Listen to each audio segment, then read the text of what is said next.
بص يا عزيزي المشاهد، عشان دماغك لا تبدي ولا تجيب، احب اقول لك ان لا الشحات ولا عماد عبد القادر ولا اي حد من اللي راح الايه الزمالك لاسباب كتير. يعني مين يعني الشحات ازاي هيسيب الاهلي والبطولات والامجاد والرعايه والاعلانات وي ويروح الزمالك اللي لا بطولات ولا اعلانات ولا فلوس؟ يعني هو ممكن يروح لو عايز حاجه واحده، لو عايز يبوظ تاريخه كله او ما ياخدش بطولات او يضيع حياته او يضيع نفسه، ده لو هو حابب كده. بس دي طبعا مستحيل، هي مستحيل يا جماعه، مستحيل. ولا عماد عبد القادر برضه، اصل يا جماعه مين اللي هيروح؟ كابتن عفت نصار طلع قال ان بدايه الموسم الجاي هتلاقي الاتنين دول مفاجاه مدويه وان هم هيلعبوا ايه في الزمالك، هيمضوا للزمالك ان هو الشحات وعبد القادر.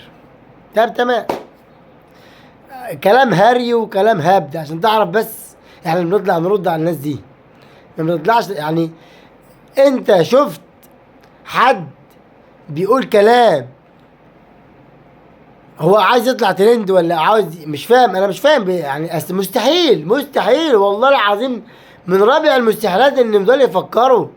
يعني طب يا عم يروح، هو الشحات جاله عرض يعني هو ابو مليون دولار وقابل للزياده في السعوديه، هو ده ممكن انا معاك في ان هو ايه، لو قابل للزياده ومو يروح، انا شايف كده. انما الكون انه يروح الزمالك مستحيل، مستحيل الا اذا زي ما قلت ان هو يضيع تاريخه كله او ايه يبلط في الخط بس. برضو خالد الغندور طلع يقول لك كهربا الاول خالص لما قال لي سابه وقف 6 شهور، كهربا لا كان بيجيب اجوان ولا كان ليه فيها ولا اي حاجه، عشان كده قال لي سابه. لما بدأ يجيب اجوان، لما عطى مولى شهرين قال لك لا انا كده كده ادفع فلوس، وعطى مولى شهرين تاني كده قال لي مطالب انه يدفع فلوس. يا عم كده يعني انت بتتكلم، نفسي تطلع تقول حاجه مفيده او حاجه احنا صح، انت مش لاقي حاجه تقولها، والله ما لاقي حاجه تقولها. انا مش عارف انت اعلامي طلعوك اعلامي ازاي، والله ما اعرف، انا ما اعرف انت كنت اعلامي ازاي.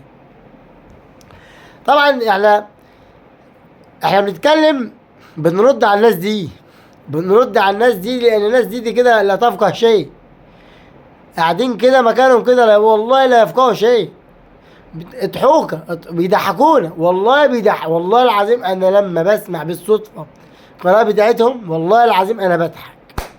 طبعا اتحاد الكوره بقى اللي قرر ان قال لك مفيش اي نادي السنه اللي جايه او السنه دي عامه، مفيش قيد 30 لاعب كل فريق، مفيش هيقولوش ايه اللي 30 لاعب بس. ازاي؟ طب ازاي ما انت عندك الاهلي عنده الدوري تمام والكاس وكاس السوبر المصري وكاس الرابطه، ادي 4 بطولات اهو. ازاي بقى؟ ده غير بقى كاس السوبر الافريقي نهائي، كاس البطوله الجديده اللي لاول مره تحصل دي الاهلي شارك فيها مع 7 انديه تاني، مع كاس انديه العالم، مع ايه تاني يا ربي، مع رابع بطوله قلنا يا جماعه بطوله السوبر الافريقيه وكاس انديه العالم ونهائي السوبر.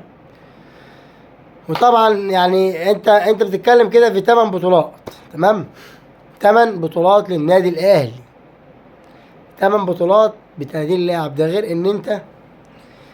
ان انت هتاخد لك بتاع 13 واحد من الاهلي لمنتخب مصر اللي بتلعب في شهر 1 و2، ده غير اللاعب الاجانب اللي هيروحوا ايه لفرقه ايه منتخباتهم. فانت ده غير بقى كاس عالم اولمبياد اللي في الصيف الجاي. يعني انت كده ازاي بقى انت عايز نلعب 8 بطولات 8 بطولات ب 30 لاعب؟ طب ازاي يعني؟ انا مش فاهم ازاي.